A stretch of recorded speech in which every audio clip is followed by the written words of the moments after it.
प्रिय दोस्तों, गरुड़ पुराण के अनुसार मृत्यु के बाद सबको क्यों नहीं अकेला छोड़ा जाता। प्रिय दोस्तों, गरुड़ पुराण के अनुसार जो जन्मा है वह मरेगा ही, चाहे वह मनुष्य हो, देव हो, पशु हो या पक्षी हो, सभी को मरना है। आओ जानते हैं गरुड़ पुराण के अनुसार मरने के बाद क्यों नहीं सबको अकेला छोड़ा जाता है। प्रिय दोस्तों, सूर्य अस्त के बाद हुई मृत्यु को हिंदू धर्म के अनुसार सबको जलाया नहीं जाता है।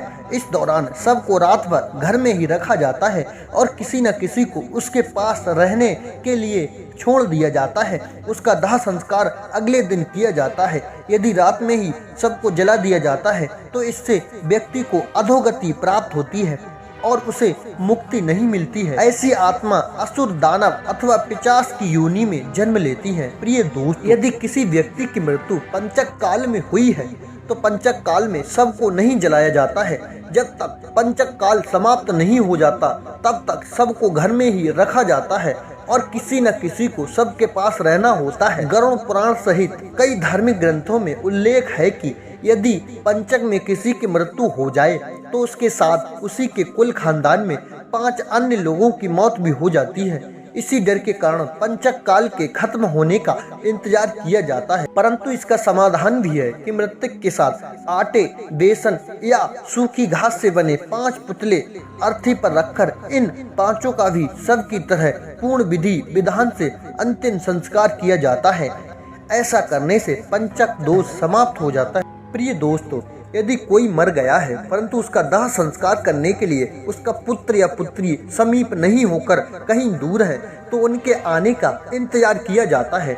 तब तक सबको घर में ही रखा जाता है और किसी न किसी को सबके पास रहना होता है। कहते हैं कि पुत्र या पुत्री के हाथों ही दाह संस्कार होने पर मृतक को शांति मिलती है, अन्यथा वह भटकता रहता है। प्रिय दोस्तों, सबको अकेला नहीं छोड़े जाने के ये 3 कारण गरुड़ पुराण में बताई गई हैं। प्रिय दोस्तों, पहला है सबको अकेला छोड़ दिया जाए तो उसके आसपास लाल चींटियां या अन्य कोई नर पक्षी, रेंगने वाला प्राणी या पशु आकार सबको खा सकता है, इसलिए वहां कोई न कोई व्यक्ति बैठकर सबकी रखवाली करता है। प्रिय दोस्तों, दूसरा कारण, रात में मृत शरीर को अकेला छोड़ दिया जाए तो आसपास भटक रही बुरी आत्माएं भी उसके शरीर में प्रवेश कर सकती हैं। इससे मृतक के साथ साथ परिवार को भी संकट का सामना करना पड़ सकता है। प्रिय दोस्तों, तीसरा कारण, सबको इसलिए भी अकेला नहीं छोड़ा जाता क्योंकि मृतक की आत्मा वहीं पर रहती है।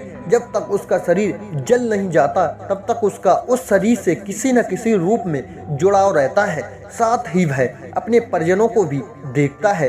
अकेला छोड़ दिए जाने से उसका मन और भी ज्यादा दुखी हो जाता है। हालांकि अधिकतर लोग गहरी नींद में चले जाते हैं। बहुत ज्यादा स्मृतिवान या चेतनावान ही जान पाते हैं कि मैं मर चुका हूँ।